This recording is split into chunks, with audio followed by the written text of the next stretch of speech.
여러분 안녕하십니까? 어, 강물에 가면 그 터틀, 예, 돼지코 거북이라고 하는 터틀이 살아요. 그런데 이 터틀에 대해서 이 얘기를 좀 나누려고 합니다. 돼지코 거북은 건기 동안에 강둑 높은 곳에 둥지를 틉니다. 알이 젖으면 그 안의 새끼들은 물에 빠져 죽을 것입니다.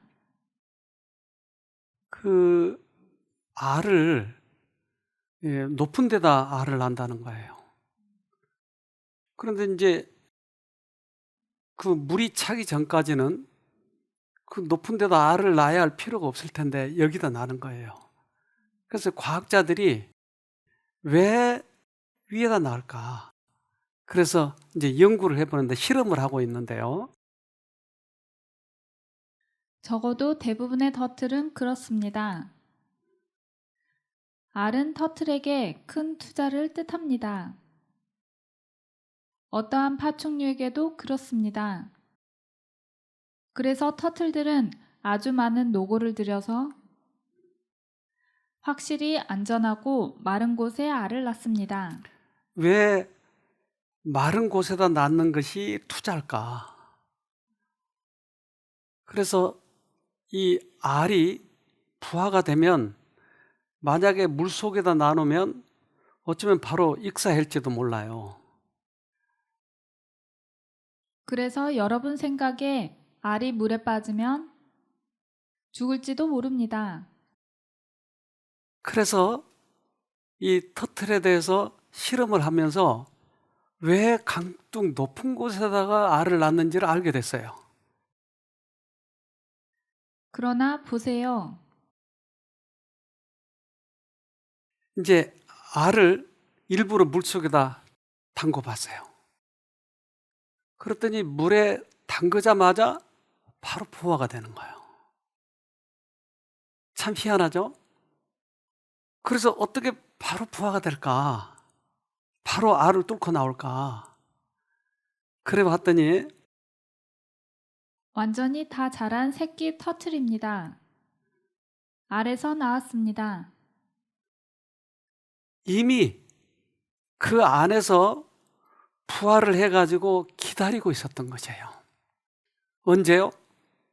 물에 빠질 때를. 그러니까 이제 강둑 높은 곳에다 알을 낳으면 얘들은 물이 찰 때까지 기다리고 있는 거예요, 속에서. 부화하지 않고. 그러니까 거의 아사 상태로 있는 거예요. 그래서 물이 차는 때는 언제일까요? 우기철이죠. 우기철은 고기들이 많은 거예요. 그래서 바로 나오자마자 고기를 잡아먹을 수 있게 섭리를 한 거죠. 물에 빠져서도 살아남고 실제로 알을 깨기 위해서 물속에 잠수해야 합니다. 이 때문에 돼지코 거북은 우기의 시작과 동시에 맞추어서 알을 깰 수 있습니다. 알 속에서 새끼가 다 자랐다는 것을 볼 수 있습니다. 그래서 그 적에서 많은 그 저속의 현미경으로 보니까 그 속에 다 알이 자라서 새끼가 자라서 기다리고 있었어요. 물이 잠길 때까지. 그러니까 물이 잠기자마자 바로 부화해서 나오는 거죠. 새끼들은 필요에 따라서 여러 주 동안 거의 가사 상태로 머물 수 있습니다. 그래서 비가 올 때 기다리고 있었던 것이에요. 드디어 비가 오고 억수같이 쏟아집니다. 강물은 빠르게 불어나고 곧 둥지는 잠깁니다. 물이 잠기면 대부분의 터틀에게 재앙이 될지 모르지만 알을 깨지 않는 돼지코 거북은 준비를 하고 있습니다. 실제로 터틀들이 기다리고 있었던 순간입니다. 그래서 바로 깨고 나오는 거예요. 이런 독특한 기다림의 전략 때문에 아무리 비가 늦게 오더라도 확실히 새끼들은 강물이 들어차고 먹이가 많을 때만 나옵니다. 새끼들은 바로 헤엄칠 수 있습니다. 그래서 물이 찰 때까지 기다려서 그들이 아사 상태로 있다가 바로 부화해서 나오는 거죠. 우연히 이런 일이 생기겠죠? 아닐까요? 하나님께서는 모든 만물들을 창조하시고 관리하고 계시다고 하는 거예요. 인간도 마찬가지일까요? 그럼요. 인간을 창조하시고 여러분들을 관리하고 계시다고 하는 거예요.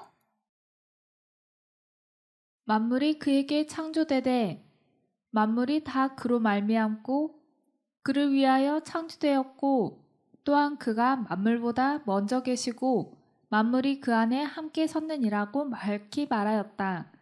모든 세계를 공간에 달려있게 하고 우주 만물을 질서 정연하게 그리고 지치지 않고 활동하도록 붙드는 손은 바로 우리를 위하여 십자가에 못 박힌 손이다. 그래서 만물을 창조하실 뿐만 아니고 우리를 관리하고 계시고 또한 우리들의 죄값으로 십자가에 달리시고 그분이 예수님이신 것이죠. 그래서 보이지는 않지만 그 보이지 않는 모든 우주들을 관리하고 계시는 하나님의 사랑을 저렇게 자상한 터틀들을 살리신 하나님을 우리가 만나게 되면 그 하나님의 사랑에 감동이 되어서 하나님께 충성을 하게 돼 있죠. 근데 이 하나님을 만나지 못하면 막연히 교회를 다니는 것이에요.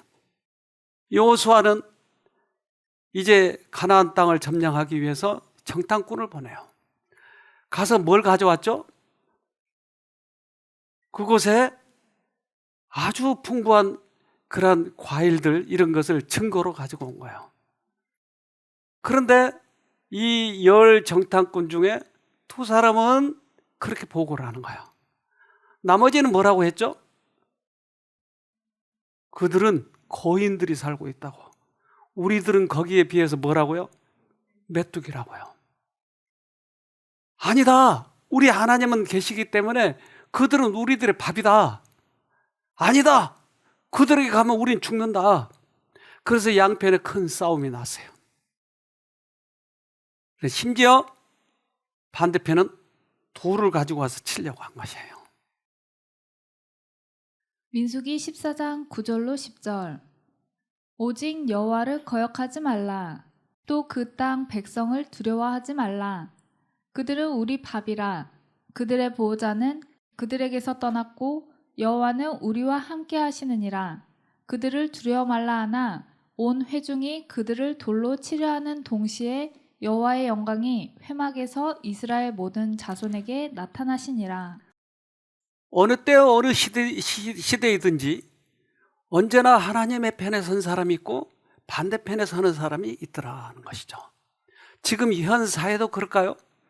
그래요. 지금도 그래요.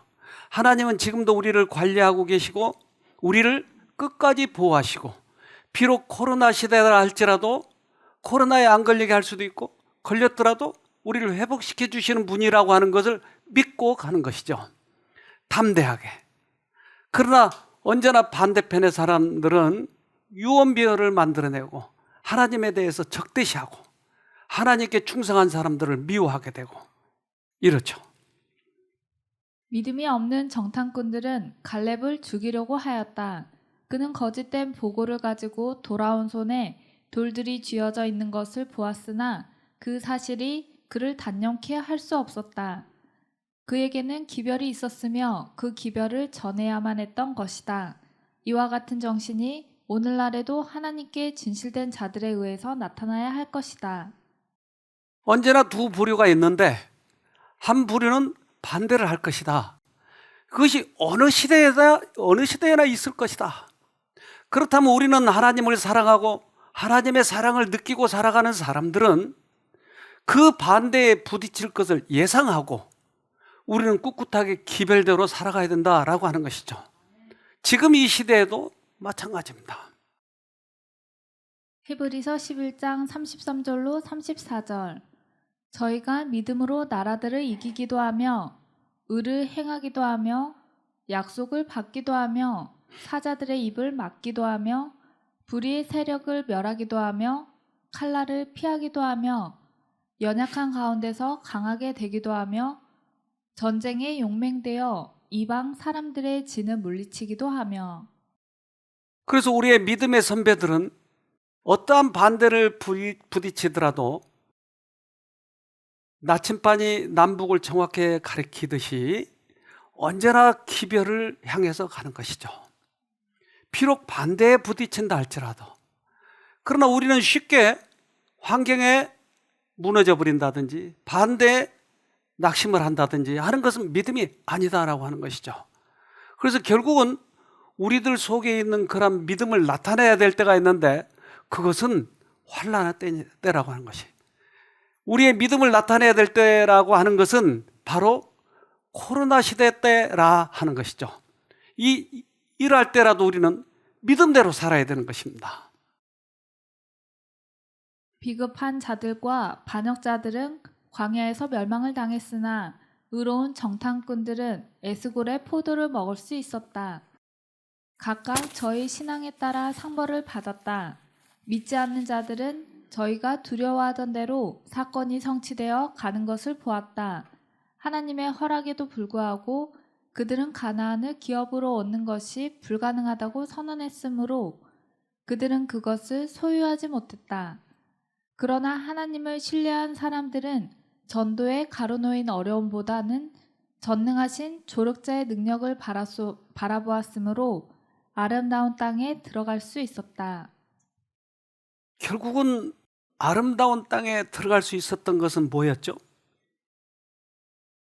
그들은 믿음에 대한, 하나님에 대한 신뢰가 있었던 것이죠.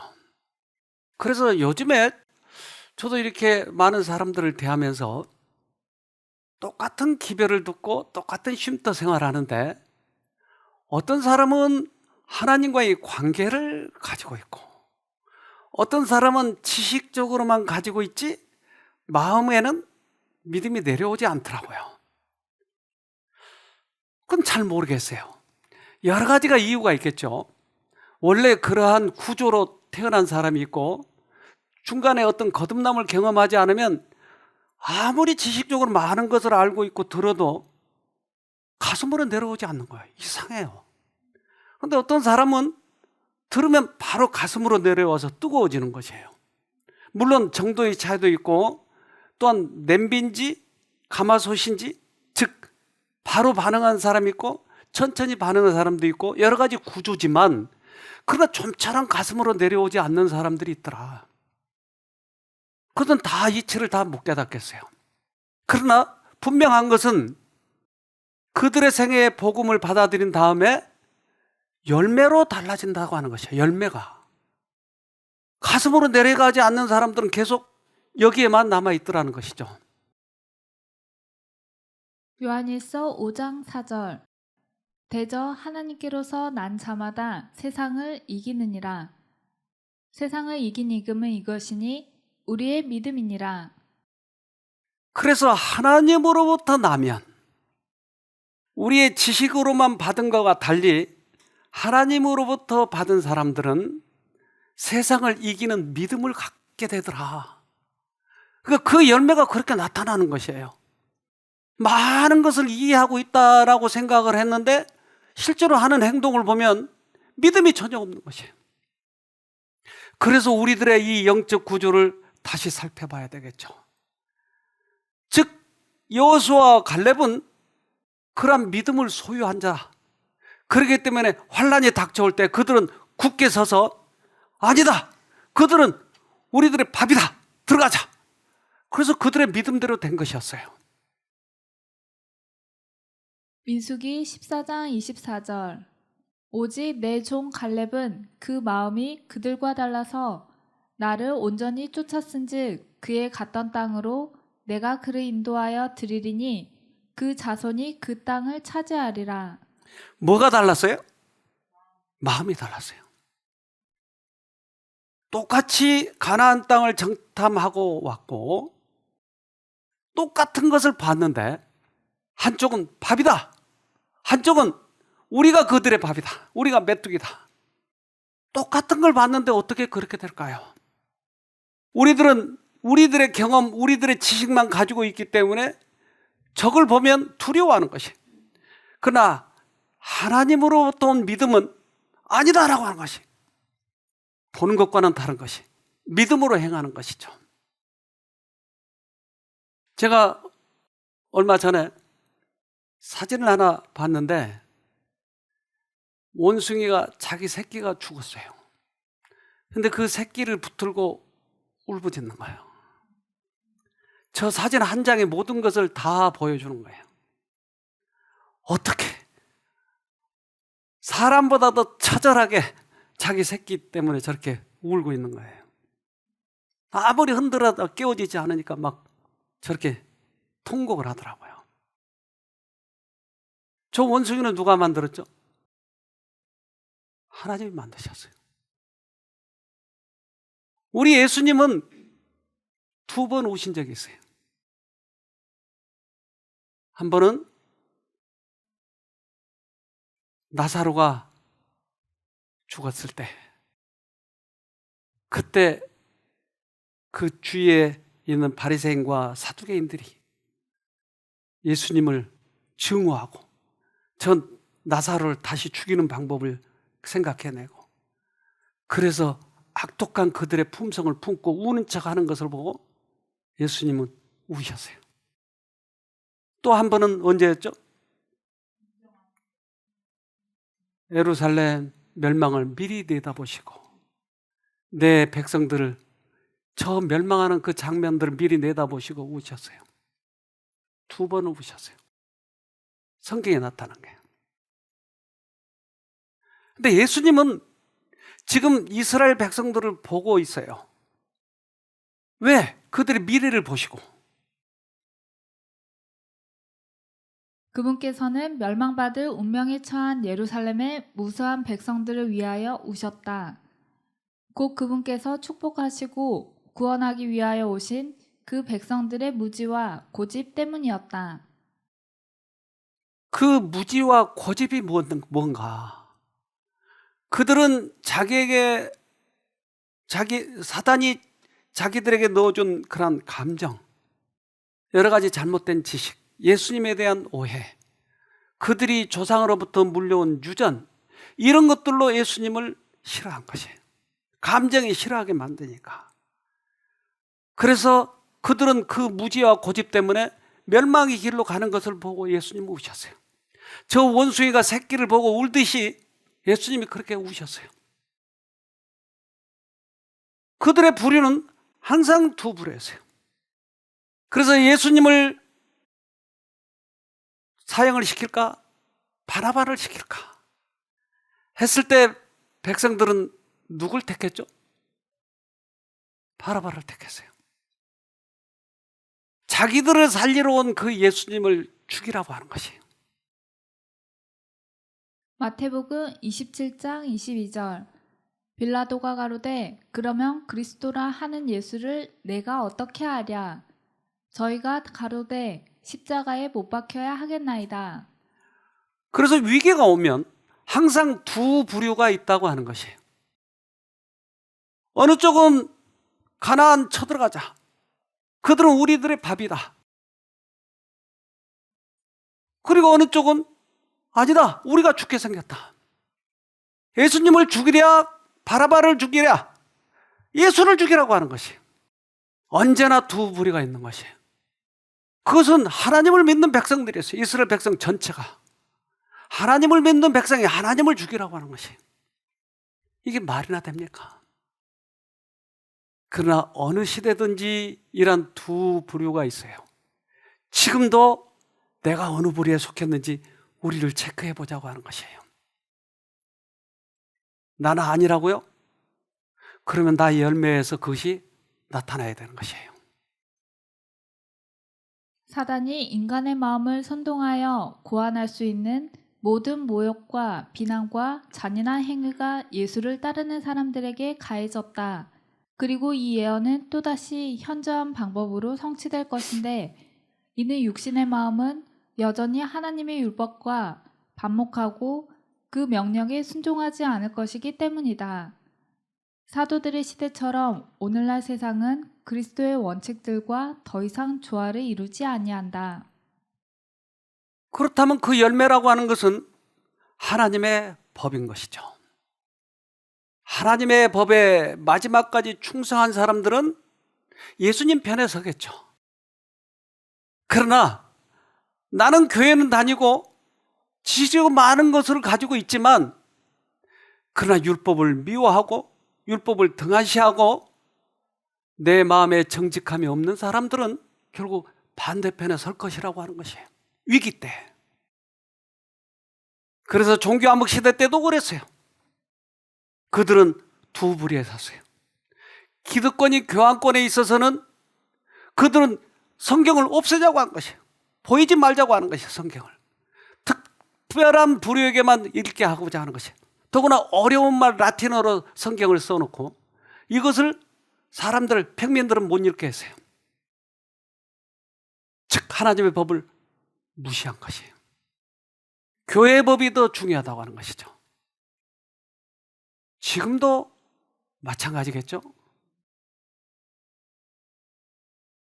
중세 암흑 시대에 남녀들을 감옥으로 유배지로 보내고 종교 재판의 끔찍한 고문을 생각해내며 성 바돌롬의 제1의 대학살을 계획하여 집행하고 스미드필드의 화영주에 불을 붙였던 그 동일한 정신이 여전히 거듭나지 않은 심령 속에 악한 세력으로 작용하고 있다. 진리의 역사는 항상 성낙간의 투쟁의 기록이었다. 그래서 우리들에게도 그러한 시간의 여유를 주시고 계신 것이죠. 즉 우리 마음에 하나님의 법이 새겨지느냐 아니냐 하는 거예요. 평상시에 나는 어느 법을 더 소중하게 여기느냐 하는 것이죠. 막상 우리들에게 어려운 일이 닥치면 우리는 쉽게 타협해버린 게 얼마나 자주 있었던 일인가요? 하나님의 법을 내 마음에 새기고 있었다면 어떠한 반대에 부딪히더라도 우리는 하나님 쪽을 선택하겠죠. 종교 암흑 시대 때가 그것을 보여줬어요.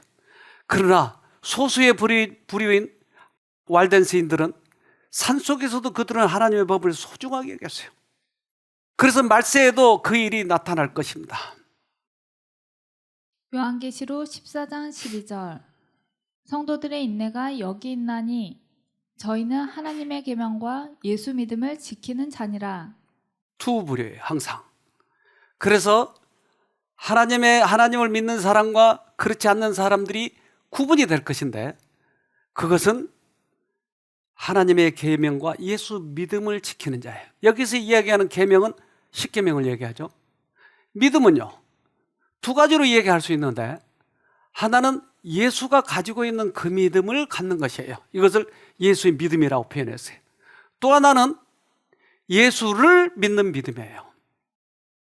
예수가 가지고 계신 믿음 이렇게 표현할 수도 있고 또 하나는 우리가 예수를 믿는 믿음을 얘기할 수도 있고 두 가지로 얘기할 수 있는 것이죠. 그러나 우리는 어쨌든 그 믿음을 가지고 있어야 된다고 하는 것이에요. 하나님의 계명과 예수가 가지고 계신 그 믿음 또는 우리의 목숨을 다해서 예수를 믿는 믿음을 가지고 있어야 된다고 하는 것이죠. 그래서 그 왈덴스인들은 그때 그들은 목숨을 걸고 그 법을 지키고 그 후손들에게 또한 그 법을 가르치고 어떤 일이든지 타협을 하지 않고 지금 우리들에게도 그 일이 닥치고 있지 않습니까? 시편 119편 126절로 127절 그들이 주의 법을 쓸모없게 만들어 싸우니 주여 지금은 주께서 일하실 때니이다. 그러므로 내가 주의 명령들을 금보다 더 사랑하오며 참으로 정금보다 더 사랑하나이다. 우리는 이제 말세로 달려가고 있는 말세에 살고 있는 사람들입니다. 그런데 이때 우리들이 하나님의 법을 더 소중히 여기느냐 세상적인 것을 더 소중하게 여기느냐 저는 아주 극렬히 이렇게 나타나는 것을 요즘에 더 보게 됩니다. 정치 사회도 지금 그래요. 그리고 사회적인 이러한 질병, 전염병도 그것을 나타내 보여줘요. 세계적인 여러 가지 상황을 봤을 때 그렇게 지금 말세를 향해서 달려가고 있는 것 같아요. 제가 한 영상을 보았는데 오늘 좀 소개를 해드리겠습니다. 충성된 개가 나타나는 증상들이었어요. 2013년 미국 LA의 한 공동묘지에서 개 한 마리가 무덤 앞 묘비에 반쯤 기대 누워 사람처럼 흐느껴 울고 있습니다. 이 개의 이름은 윌리. 그리고 무덤에는 세상을 떠난 윌리의 주인이 글래디스 할머니가 묻혀 있었죠. 윌리의 현재 주인은 울고 있는 윌리의 가슴 아픈 모습을 인터넷에 공유했는데요. 슬프다, 안쓰럽다는 반응도 있었지만 단순히 재채기를 참는 거 아니냐, 알레르기 반응 아니냐는 지적도 있었습니다. 이에 윌리의 주인은 내가 수의사는 아닌 만큼 윌리가 재채기를 참으려 했던 것인지는 알 수 없다. 다만 윌리는 한 번도 이런 모습을 보인 적이 없었다고 항변했죠. 그런데 급기야 몇몇 사람들은 영상이 주작이라며 영상이 너무 짧다, 행동 전후를 보여달라고까지 요구합니다. 이에 윌리의 주인은 개가 주인을 잃고 괴로워하고 있다는 걸 왜 믿기 힘들어하냐, 개도 지각이 있고 사려 깊은 생명체라며 윌리의 슬픔을 두둔했죠. 2000년 3월 아르헨티나에서 셰퍼드 카피탄을 기르던 주인 미구엘 구즈만이 세상을 떠났습니다. 그리고 장례를 치르고 집으로 돌아온 가족들은 카피탄이 사라진 걸 알게 되었죠. 가족들은 카피탄이 있을 만한 곳이라면 모두 돌아다니며 애타게 카피탄을 찾았지만 결국 돌아오지 못할 거라고 단념할 수밖에 없었습니다. 그리고 일주일 뒤 가족들은 미구엘이 묻힌 아르헨티나 중부 카를로스의 공동묘지를 방문했는데요. 그때 믿을 수 없는 광경을 목격하게 되었죠. 미구엘의 무덤 앞을 지키다가 가족들을 발견한 카피탄이 울부짖는 듯한 소리를 내며 가족들에게 달려온 것입니다. 놀라운 사실은 가족들은 카피탄을 단 한 번도 묘지에 데리고 간 적이 없다는 것이었죠. 묘지 관리인은 개가 나타나 묘지를 한 바퀴 돌더니 자신의 주인 묘지 앞에 섰다, 아무리 쫓아내도 다시 돌아왔다고 말했는데요. 가족들은 카피탄을 다시 집으로 데려가려고 수차례 노력했지만 카피탄은 번번이 집에서 도망쳐 미구엘의 비석 위에 몸을 웅크린 채 발견되곤 했습니다. 그런 카피탄을 측은히 여겨 먹이를 주고 보살피기 시작한 묘지 관리인은 카피탄은 매일 저녁 6시가 되면 무덤 위에 올라가 감싸 안듯 엎드린다, 그리고 밤새 그 자리에 엎드려 있는데 마치 어둠과 추위로부터 주인을 지켜주려는 모습 같다고 말했죠. 그리고 미구엘의 아들 데미안 구즈만은 카피탄이 죽을 때까지 여기 있겠어 라고 말하는 것 같았다며 아마 카피탄은 죽을 때까지 아버지의 묘소를 지킬 것 같다고 말했는데요. 실제로 2018년 10년 넘게 주인의 묘소를 지키던 카피탄은 미구엘의 비석 위에서 엎드려 숨진 채 발견되었습니다. 카피탄은 죽기 4년 전 동물병원으로부터 살 날이 얼마 남지 않았다는 말을 들을 만큼 급격히 건강이 나빠졌지만 그 와중에도 묘지를 떠나지 않고 끝까지 주인 곁에 머물렀던 것이죠. 어쩜 이렇게 개가 사람보다 더 충성심이 많을까요? 그 흐느끼는 거 봤죠? 어떻게 그렇게 주인을 사랑할까요? 물론 모든 개는 다 안 그러겠지만 이런 충성된 개가 있더라. 어쩌면 사람의 냄새를 맡았을지도 몰라요. 주인의 냄새를 맡고 흐느꼈을지도 모르죠. 근데 그 개를 만드신 예수님께서는 당신의 사랑을 우리가 겪으면, 그것을 체험하면 우리도 충성되게 예수님의 말씀에 순종하면서 그렇게 살지 않을까. 그래서 우리 선배들이, 믿음의 선배들이 그 일을 했다고 하는 것이에요. 그들은 목숨을 걸고 예수님을 사랑하기 때문에 타협할 수가 없었다고 하는 것이죠. 그래서 항상 인간 사회에 두 부류가 있더라. 예수님을 사랑하면 지금도 하나님의 법을 소중히 여기겠죠. 그리스도교가 가장 크게 모독을 당하고 그분의 율법이 가장 크게 멸시를 받을 바로 그때 우리의 열성은 가장 뜨겁고 우리의 용기가 확고함은 가장 불굴의 것이 되어야 한다. 대다수의 사람들이 우리를 버릴 때 진리와 의를 옹호하여 굳게 서고 투사가 적을 때 여호와의 싸움을 싸우는 것, 이것이 우리의 시험이 될 것이다. 이때 우리는 다른 사람들의 냉에서 열을, 그들의 비겁에서 용기를, 그들의 반역에서 충성을 취해야 한다. 이 국가는 큰 반역의 지도자 편에 설 것이다. 이제 그래서 우리는 이 말세에 살고 있는데요. 말세에 내가 어느 쪽에 설 것인가 하는 것이, 그것이 우리들의 미래를 결정하는 것이죠. 우리는 말세에 사는 사람들이기 때문에 말세를 준비하는 것입니다. 그래서 이러한 일이 당연히 있을 것이라고 생각하는 것이죠. 그렇다면 우리는 기별대로 사는 것인가? 아니면 나의 형편껏 맞는 대로 살아갈 것인가 하는 거죠. 지금은 코로나 시대예요. 누구나 할 것 없이 다 이러한 위협을 겪고 있습니다.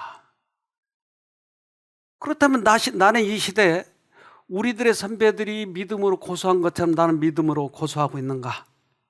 요즘에 3만 명 시대예요, 지금 한국이. 그래서 엊그저께 뉴스인데요. 코로나19 확진자 22,907명, 이틀 연속 2만 명, 재택진료 최대 관리 한계 91.6% 육박. 이제 거의 100%가 가까이 오는데, 그래서 이제 코로나가 3만 명 시대예요. 그렇다면 우리나라도 뭐 곧 또 10만 명 가까워지지 않을까. 우리는 어떻게 이때 대처해야 되며, 뭐 여러 사람들이 물어보더라고요. 우리는 앞으로 어떻게 해야 되나요? 근데 마지막까지 최선을 다해서 걸리지 않게 노력을 해야 되겠고, 또 쉼터에 그것이 그 전염병이 들어오지 않도록 조심해야 되겠지만, 마지막 그렇게 들어온다 한들 이제 우리는 과거처럼 우리가 충성되이 살아가면 주님께서 또한 피할 길을 주시지 않겠어요? 그래서 앞으로도 또한 감기처럼 만연되면 그렇게 또 살아가는 거고, 그러나 우리들의 기별을 가지고 하나님께 충성된 이 충성됨만은 변하지 말아야 되는 것이죠. 어떠한 일이 있다 할지라도 이제 우리는 2021년에서 22년으로 지금 넘어가는데, 마지막을 준비하는 우리들에게 있어서는 정말 기별을 충실하게 우리 속에 확신하고 그것을 전하면서 살아가야 될 것이, 확신하지 않으면 우리도 그 정탐꾼들 반대편에 섰던 사람들처럼 그들의 생명이 오래 가지 못할 수도 있어요. 고린도전서 10장 13절.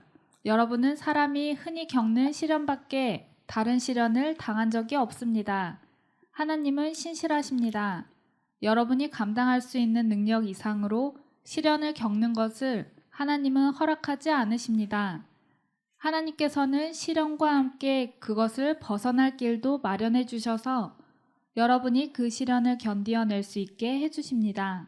네, 감당할 만한 시험밖에는 허락지 않으신다고요.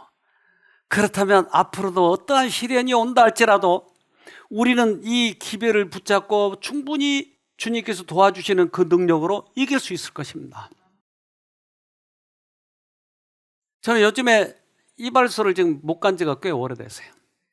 그래서 우리 그 형제 자매분들이 미용 기술 있는 분이 오셔서 여기 와서 한 번씩 해주고 그러시는데, 이번에 한 아가씨가 미용 기술을 가지고 있어요. 그래서 여기 들어와가지고 저기 진주에서 오신 분인데 제 머리를 보더니 이거 좀 바꿔야 된다는 거예요, 자꾸.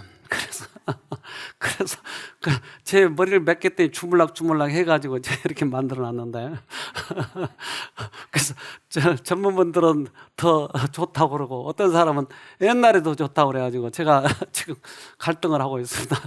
어쨌든 주물락 해가지고 만들어 놓은 겁니다. 근데 그분이 여기 오게 된 이유가 있었어요. 그래서 지난 화요일 저녁에 간증을 했는데, 남자친구와의 그런 관계가 잘못돼서 그 친구 때문에 정신의 문제가 생겼어요. 그래서 그 정신의 문제 때문에 병원에까지 갔는데, 병원에 가서 이제 나오자 이제 여기를 보낸 것 같아요. 우리 이분 간증을 좀 들어보도록 합시다. 저는 3, 4년 전에 미용실에서 일하면서 남자친구를 사귀게 됐었습니다. 남자친구가 하던 일이 잘 안 되기 시작하면서 저에게 손을 벌리는 일이 잦아졌던 것 같습니다. 결국 남자친구가 하던 일이 문을 닫게 됐었고, 남자친구는 빚만 떠안고 있었습니다. 하루는 크게 싸우게 됐었는데 남자친구의 폭력성이 나타나기 시작했습니다. 그러다 보니 어느새 미용실 일도 집중하지 못하게 되고 손님과 대화도 많고 웃음도 많았었는데 점점 잃어가게 되었습니다. 결국 손님도 줄어들게 되고 수입도 바닥을 치고 월급도 밑바닥을 치고 그러고 지내고 있었는데 하루는 연락이 되지 않았습니다. 제 돈을 못 받으면 어쩌나 하는 마음에 잠도 오지 않고 악몽 같던 하루가 지나갔습니다. 다음날 연락이 와서는 어떠한 일로 인해 수감되었다는 소리를 듣게 되었습니다. 이 일로 인해 일주일 정도 미용실에 출근하지 못했고 한 달은 폐인처럼 지냈던 것 같습니다. 부모님께서 바로 저를 데리고 정신병원으로 보내는 것이었습니다. 정말 지옥이 따로 없었던 것 같습니다. 병원에서 준 약으로 의지하고 지내다 보니까 약을 안 먹는 날에는 잠도 안 오고 심한 감정 기복에 주체하지 못하게 됐었는데 부모님께서 친척분들이 다니고 있는 교회에 나가보라고 하셨습니다. 그러다 새로남 쉼터라는 곳을 알게 되었습니다. 처음엔 적응하지 못해서 당황스러운 감정만 가지고 있었는데 잘 적응하게 된 건 좋은 말씀과 다독거려 줌으로 인해 빠르게 적응하였던 것 같습니다. 그렇게 즐겁게 지내다 보니 사회에 있었던 일이 생각나지 않게 되었고 병원에서 준 약도 끊게 되었습니다. 잠도 잘 자게 되고 점점 예전의 모습을 찾게 되는 제 자신을 보게 되었습니다. 항상 쉼터의 가르침대로 예수님 하며 예수님 도와주세요 하고 잊지 않고 예수님만 부르다 보니 마음이 한결 편안해지고 안정적이게 되는 걸 굉장히 많이 느끼게 되었습니다. 항상 후회만 가득했었는데 지나간 일에 후회도 크게 하지 않게 되는 걸 느끼게 되고 여러 방면에서 하나님의 은혜를 받고 있음을 깨닫고 있습니다. 아직 해결되지 않은 부분은 하나님께 믿고 맡겨야겠다는 생각에 골칫거리가 사라지게 되고 굉장히 편한 마음, 감정들을 갖게 되었습니다. 하나님께서 도와주시겠지, 하나님이 알아서 해주실 거야 하는 마음에 이 어려운 얘기를 꺼내면서도 속으로는 웃을 수 있게 되는 것 같습니다. 사회에 나가서도 꼭 잊지 않고 예수님을 부르고 기도드리며 영적 싸움에서 이겨나가도록 하겠습니다. 감사합니다.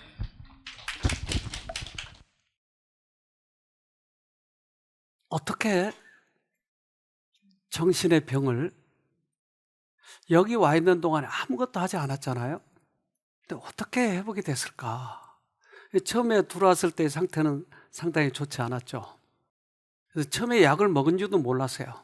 근데 결국 약이 떨어져서 못 먹게 됐어요. 근데 어떨 때는 강의를 듣다가 방에 올라가가지고 안 내려오는 거예요.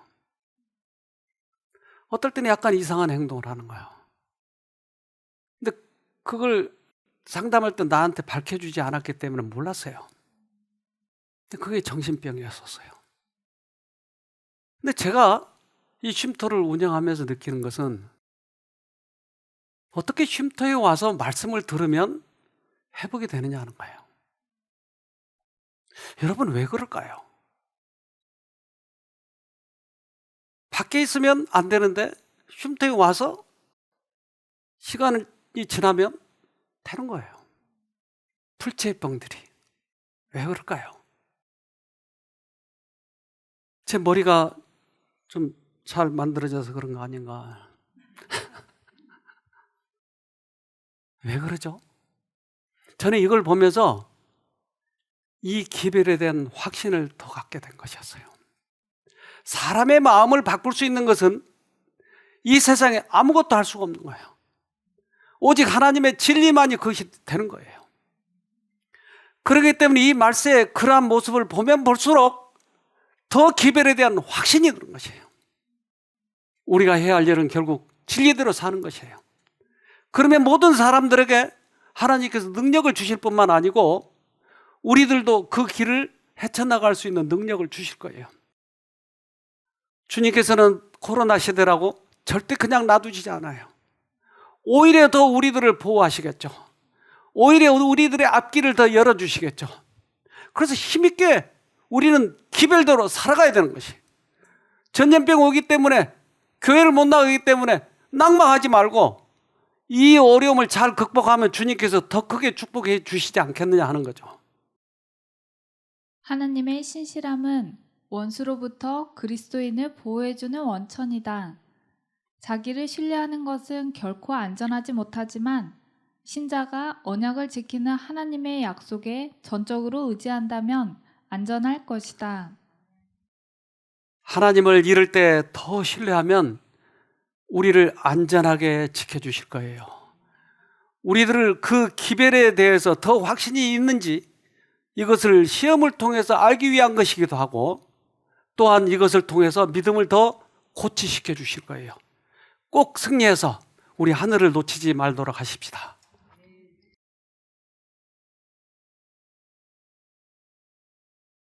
하늘에 계신 아버지,